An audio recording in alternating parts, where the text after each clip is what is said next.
ప్రభు నామానికే మహిమ కలుగునుగాక. కూడి వచ్చిన మీ అందరికీ కర్మల ఆత్మీయ సహవాస సంఘ విశ్వాసులందరికీ మన ప్రభువును ఆయన ప్రియ కుమారుడునైన యేసుక్రీస్తు వారి శ్రేష్టమైన నామంలో శుభములు మరియు అందరికీ వందనాలు. పరమగీతము 4వ అధ్యాయాన్ని మనం ధ్యానం చేసుకుంటున్నాం. పరమగీత గ్రంథం 4వ అధ్యాయం. ఈ 4వ అధ్యాయం 1వ వచనం నుంచి 5వ వచనం వరకు యేసుక్రీస్తు ప్రభువారు శిష్యులతో మేడగది పరిచర్యలో జరిగిన ఆ సందర్భాన్ని పోల్చి చూస్తా ఉన్నాం. ఈ 3వ వచనాన్ని మనం ఒకసారి చదువుకుందాం.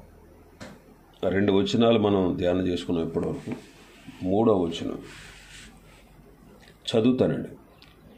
నీ పెదవులు ఎరుపు నూలును పోలి ఉన్నవి, నీ నోరు సుందరము, నీ ముసుగు గుండా నీ కణతలు విచ్చిన దాడిమ ఫలము వలె అగపడుచున్నవి. మరొకసారి చదువుతాను. నీ పెదవులు ఎరుపు నూలును పోలి ఉన్నవి, నీ నోరు సుందరము, నీ ముసుగు గుండా నీ కణతలు విచ్చిన దాడిమ ఫలము వలె అగపడుచున్నవి. ఇక్కడ షోలంబితి పెదవులు ఎరుపు నూలు వలె సొలొమోనుకు కనిపిస్తూ ఉన్నాయి. ఎరుపు నూలు మనం యెహోషువ గ్రంథంలో చూస్తాం. ఎరుపు నూలు యెహోషువ గ్రంథంలో మనం చూస్తాం.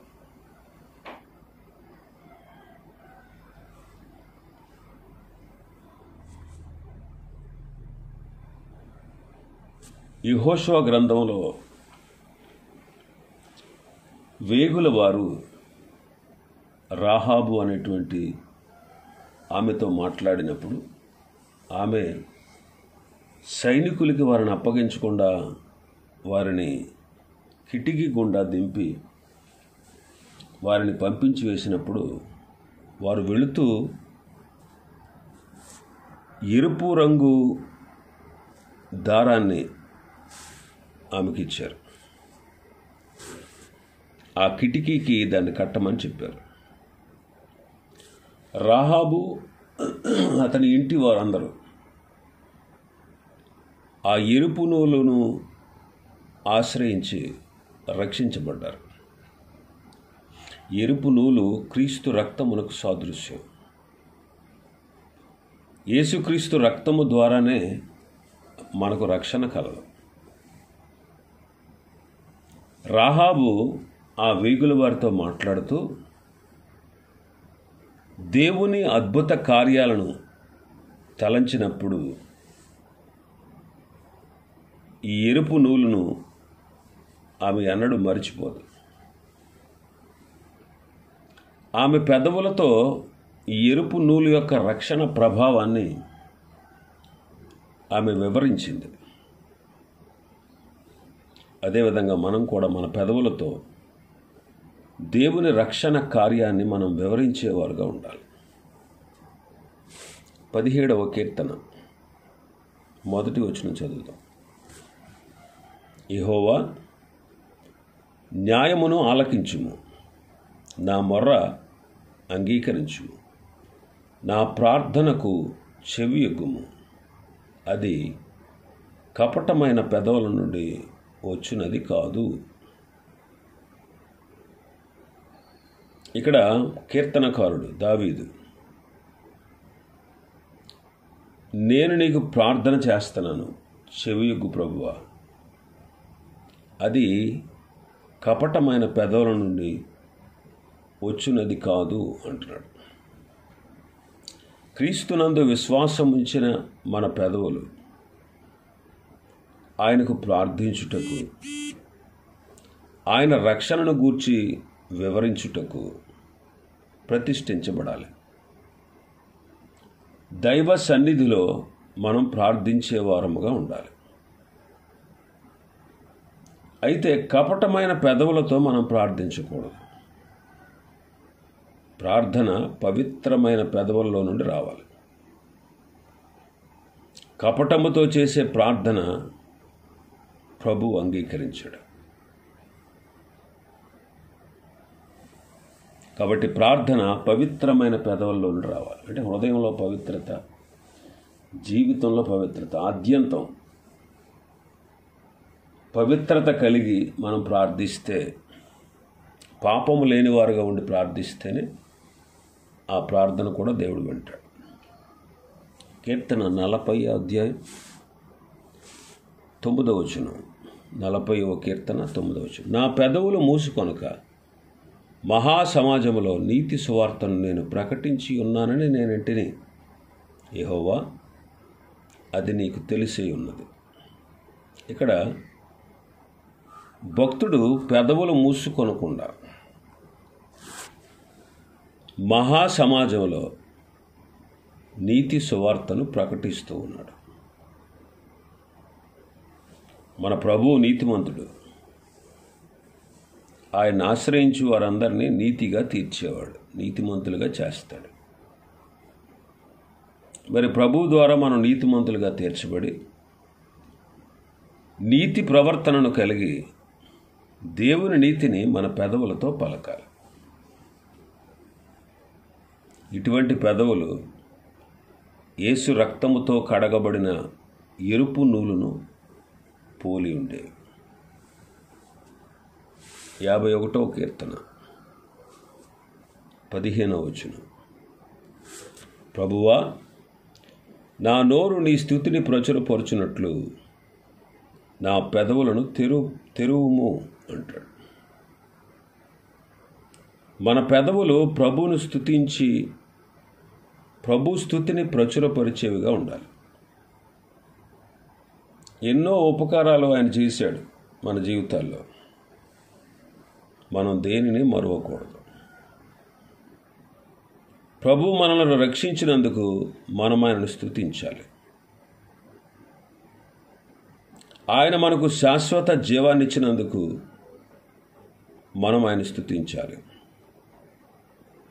ఆయన నిత్య జీవాన్ని మనకు దయచేసినందుకు మనం ఆయన స్తుతించాలి.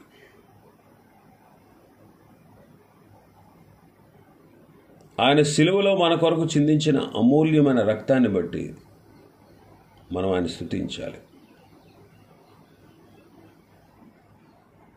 ఆత్మ సంబంధమైన ప్రతి ఆశీర్వాదాన్ని దేవుడు యేసుక్రీస్తు ద్వారా మనకిచ్చినందుకు ఆయన స్తుతించాలి.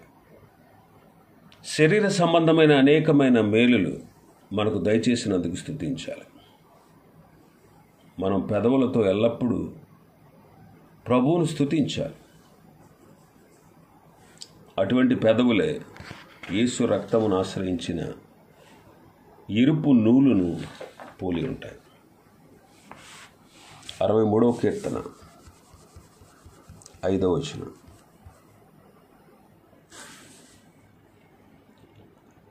4-5 కలిపి చదువుతాను.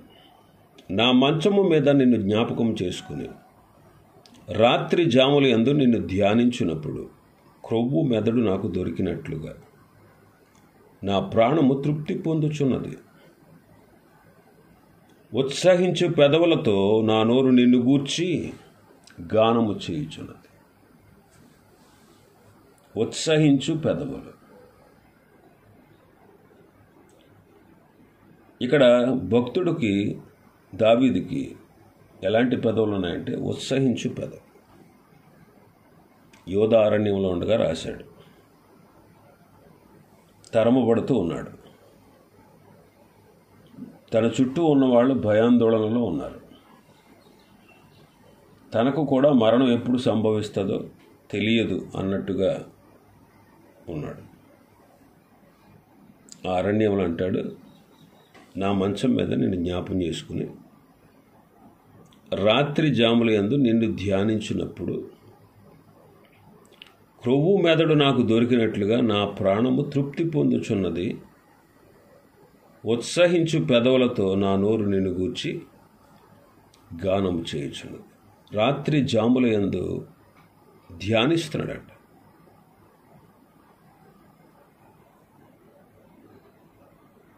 శ్రమలో, అరణ్యములో, ఆపదలో, భయములో, కష్టంలో, ఇరుకులో, తానున్నటువంటి పరిస్థితుల్లో రాత్రి జాములయందు దేవుని గూర్చి ధ్యానిస్తున్నాడు.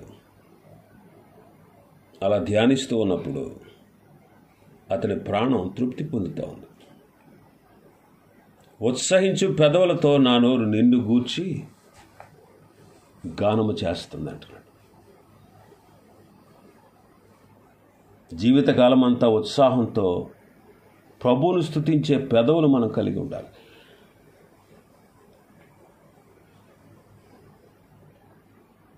జీవితకాలం అంతా ప్రభు చేసిన ఉపకారాలను బట్టి మనం ఆయన స్తుతించాలి. ఉత్సాహ గానము చేస్తూ మన పెదవులను ప్రభువుకు సమర్పించుకోవాలి. అనేక సార్లు మన పెదవులు ప్రభువును స్తుతించవు, ప్రభువును కీర్తించవు. ఆయనను కీర్తించే విషయంలో, ఆయన స్తుతించే విషయంలో మృతుల పెదవుల వలె, అంటే చనిపోయిన వాళ్ళ పెదవుల వలె మూతపడిపోతాయి అన్నమాట. యేసుక్రీస్తు రక్తములో కడగబడిన వారి జీవితాలు ఎల్లప్పుడూ ఉత్సాహంగా దేవుని స్తుతిస్తాయి. ఇటువంటి పెదవులను మనం కలిగి జీవించాలని, అదే నిజమైనటువంటి సౌందర్యం అని ప్రభువు మనకు సెలవిస్తుంది. 66వ కీర్తన 13-14 వచనాలు. దహన బలులను తీసుకుని నేను నీ మందిరంలోనికి వచ్చేదను. నాకు శ్రమ కలిగినప్పుడు నా పెదవులు పలికిన మ్రొక్కుబడులను, నా నోరు వచించిన మ్రొక్కుబడులను నేను నీకు చెల్లించేదను. శ్రమ కలిగినప్పుడు పెదవులు బహు వేగంగా పనిచేస్తాయి. ఆ శ్రమలో నుండి మనం విడుదల పొందుట కొరకు దైవ సన్నిధిలో ప్రార్థన చేస్తాం. అలా ప్రార్థించే సమయంలో దేవునికి మనం మ్రొక్కుబడులు చేస్తాం. ఆయన బిడ్డలమైనటువంటి మనం ఆపదలో ఆయన సన్నిధిలో మనం చేసిన మ్రొక్కుబడులు మనం జ్ఞాపకం చేసుకోవాలి. ఆపద దాటిన తర్వాత మన పెదవులు మ్రొక్కుకున్న మ్రొక్కుబడులు తీర్చడం మనం మర్చిపోతూ ఉంటాం. ఇలా చేయడం క్రమం కాదు. మన పెదవులలో నుండి వచ్చిన ప్రతి మొక్కుబడి మనం తప్పక తీర్చుకోవాలి. అలాగ చేయడమే ఆత్మీయ సౌందర్యం. 71వ కీర్తన 23వ వచనం.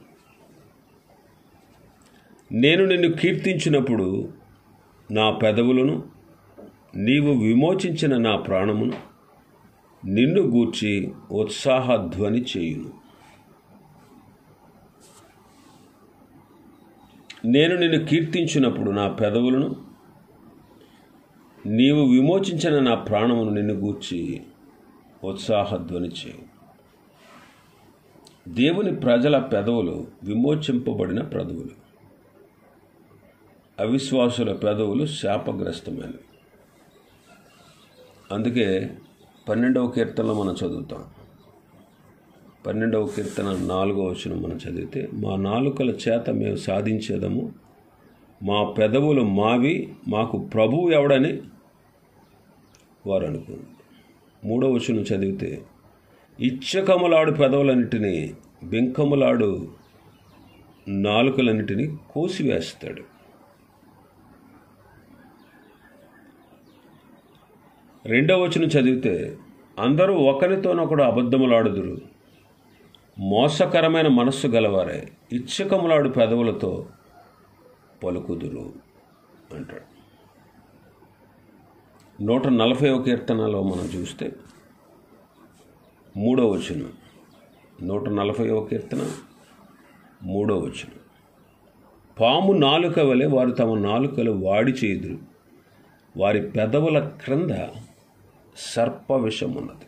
అదే అధ్యాయం 9వ వచనం చదివితే, నన్ను చుట్టుకొని వారు తల ఎత్తిన ఎడల వారి పెదవుల చేటు వారిని ముంచునుగాక. కాబట్టి వారి పెదాలలో సర్ప విషం ఉంది. వారు పెదవులతో ప్రభువును తృణీకరిస్తారు. వారి పెదవులలో చేటు ఉంది. అయితే దేవుని బిడ్డలైన మనలను ప్రభు విమోచించాడు కనుక అవిశ్వాసుల వంటి పెదవులు మనకు ఉండకూడదు. ప్రభు మనల్ని విమోచించిన విమోచనకు తగిన మాటలే మన పెదవులతో మనం పలకాలి. అదే ఆత్మ సంబంధమైన సౌందర్యం. సామెతల గ్రంథం 10వ అధ్యాయం 32వ వచనం. సామెతల గ్రంథం 10వ అధ్యాయం 32వ వచనం. నీతిమంతుని పెదవులు ఉపయుక్తములైన సంగతులు పలుకును. నీతిమంతుల పెదవులు ఉపయుక్తములైన సంగతులు పలుకును అంటాడు. ఇక్కడ నీతిమంతుల పెదవులను గూర్చి భక్తుడు మాట్లాడుతున్నాడు. అంటే నీతిమంతుల పెదవులు అందరికీ ఉపయోగకరంగా ఉంటాయి. ఎవరిని ఏ విధంగా బాధపరచవు. దేవుని సత్యాన్ని వారి పెదవులు మాట్లాడతాయి. నీతిమంతులు మాట్లాడినప్పుడు వారి పెదవులు నీతిమంతుల పెదవులని అందరూ గుర్తించి గౌరవిస్తారు, గమనిస్తారు. దేవుని బిడ్డలైన మనలో దైవిక నీతి ఉండాలి. ఆ దైవిక నీతి అందరికీ ఉపయోగపడాలి. అటువంటి పెదవులే యేసు రక్తమునకు పోలినటువంటి ఎరుపు నూలును పోలినవిగా ఉంటాయి. ఇంకా మనం చూస్తే మన భాగంలో 4వ అధ్యాయం 3వ వచనంలో మనం చూస్తే నీ నోరు సుందరము అంటాడు. ప్రభు బిడ్డల ప్రవర్తన నియమావళిని గూర్చి ప్రభు తెలియజేస్తున్నాడు. వారి నోరు సౌందర్యమైనదిగా దేవుని దృష్టిలో, మానవుల దృష్టిలో అందమైనదిగా ఉండాలని ప్రభు కోరుతున్నాడు. నోరు సౌందర్యంగా ఉండాలంటే పెదవులకు రంగు వేసుకోవాలని కాదు, లేకపోతే ముఖాన్ని అందంగా తీర్చిదిద్దాలని కాదు. దేవుడు కోరిన సౌందర్యం కలిగిన నోరు ఎలా ఉంటుందో దేవుని వాక్యం సెలవిచ్చే విధానాన్ని మనం గమనించి దాని ప్రకారం నడవాలి. 49వ కీర్తన 3వ వచనం చదువుదాం. నా నోరు విజ్ఞాన విషయములను పలుకును, నా హృదయ ధ్యానము పూర్ణ వివేకమును గూర్చినదై ఉండు. నా నోరు విజ్ఞాన విషయములు పలుకును. లోకంలో అనేక విషయాలు ఉన్నాయి. కొన్ని మనం మాట్లాడవలసినవి, కొన్ని మాట్లాడకూడనివి, కొన్ని అవసరమైనవి, కొన్ని అనవసరమైనవి. అనవసరమైన విషయాలను గూర్చి ఎప్పుడు మన నోరు మాట్లాడకూడదు. అనవసరంగా కనిపించే కొన్ని అనవసర విషయాలు కూడా మన జీవితాల్లో మన ముందుంటాయి. వాటి విషయంలో మనం జాగ్రత్తగా ఉండాలి. పూర్ణ వివేకముతో కూడిన విషయాలు, గూఢార్థముతో కూడినటువంటి దేవుని విషయాలను గూర్చి మాత్రమే మన నోరు మాట్లాడాలి. దేవుని జ్ఞానాన్ని గూర్చిన విషయాలే మనం మాట్లాడడం మనకు ఆశీర్వాదకరం. కొందరు నోటికి అస్సలు అదుపు ఉండదు.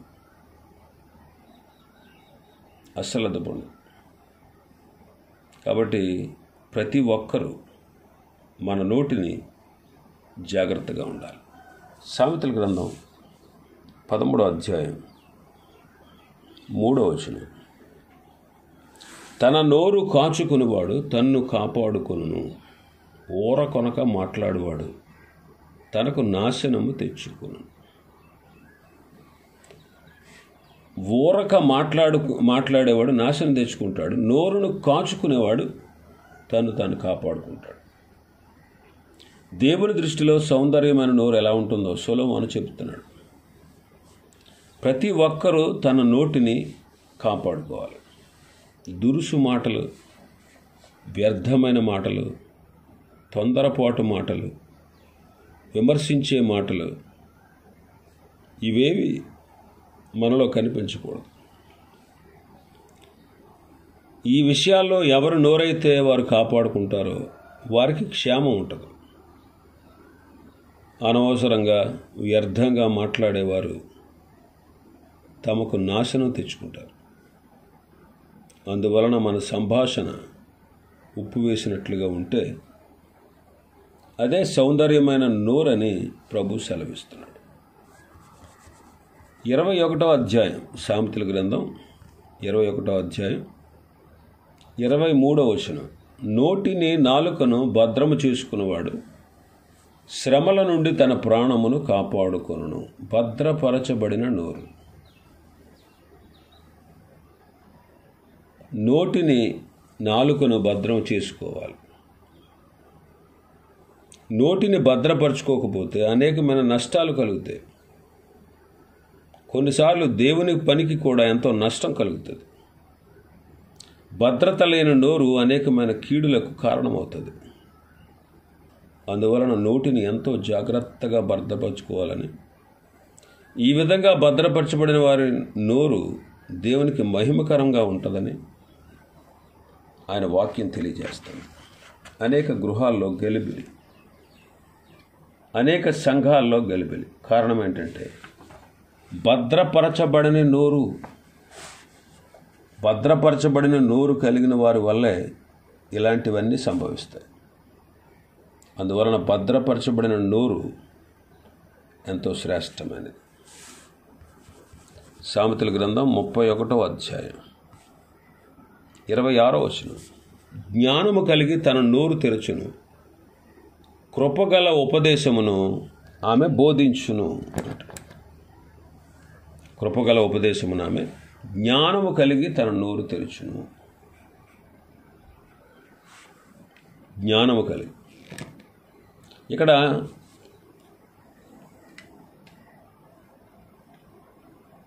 సొలొమోను తల్లి అయిన బత్షెబ మాట్లాడతాం. ప్రతి ఇంటిలో ఉండే గృహిణి నోరు ఏ విధంగా ఉండాలో ఆమె తెలియజేస్తాం. గృహిణి దైవభక్తి గలదై ఉండాలి, జ్ఞానము కలిగి జీవించాలి. ప్రతి గృహిణి ఎప్పుడు నోరు తెరిచినా జ్ఞానం కలిగి మాత్రమే మాట్లాడాలి. శపించే మాటలు, అవివేకమైన మాటలు ఇవి రాకూడదు. ప్రభు మహిమ కొరకే మాట్లాడే నోరు ఎంతో శ్రేష్టమైనది. యాకోబు పత్రిక మొదటి అధ్యాయం 26వ వచనం. ఎవడైనను నోటికి కళ్ళెము పెట్టుకొనుక తన హృదయమును మోసపరుచుకొనుచు భక్తి గలవాడనని అనుకుని ఎడల వాని భక్తి వ్యర్థమే అంటాడు. కళ్ళెము పెట్టబడిన నోరు. భక్తుల యొక్క లక్షణాలు యాకోబు సెలవిస్తున్నాడు. భక్తి గలవారు వారు నోటికి కళ్ళెము పెడతారు, అనగా మితముగా అవసరమైన మాటలనే ప్రభు మహిమ కొరకే మాట్లాడతారు. వ్యర్థంగా మాట్లాడరు. వారి హృదయం చెప్పే ఆలోచనలన్నీ నోటి ద్వారా వెల్లడించరు. హృదయాలోచనలలో కూడా వ్యర్థమైనవి ఉంటాయి, ఉపయోగకరమైనవి ఉంటాయి, ఉపయోగం లేనివి ఉంటాయి. మన నోటికి కళ్ళెం ఉంటే ఉపయోగకరమైన విషయాలే మనం మాట్లాడతాం. కళ్ళెము లేని నోరు భక్తిహీనమైన నోరు. ఏ నోటికి కళ్ళెం ఉండదో ఆ నోరు వారి జీవితం నిరుపయోగమవుతుంది. దేవునికి పనికిరాదు, మానవులకి పనికిరాదు. అలాంటి నోరు అవుతుంది అన్నమాట. కాబట్టి వ్యర్థమైన నోటి వలన అనేక అనర్థాలు కలగడం మనం గమనిస్తూ ఉంటాం. ఇటువంటి నోళ్ల వలన కుటుంబాల్లో కానీ సంఘాల్లో కానీ సమాధానం ఉండదు. అది అందరికీ తెలుసు. ఎవరి నోటి వల్ల చేటు కలుగుతుందో అలాంటి వారందరూ కూడా పరీక్షించుకోవాలి. ప్రభు మహిమ కొరకై నోటిని భద్రపరచుకోవాలి. ఆ విధంగా భద్రపరచబడిన నోరు సుందరమైనది అని ప్రభు సెలవిస్తూ ఉన్నారు. ఇంకా చాలా విషయాలు ఉన్నాయి. ప్రభు చిత్తమైతే రేపటి దినం మరికొన్ని విషయాలు ఈ వచనంలో నుండి ధ్యానం చేసుకుందాం. దేవుడి వర్తమాన వాక్యాన్ని మన వినికిడిలో ఆశీర్వదించునుగాక. ఆమేన్.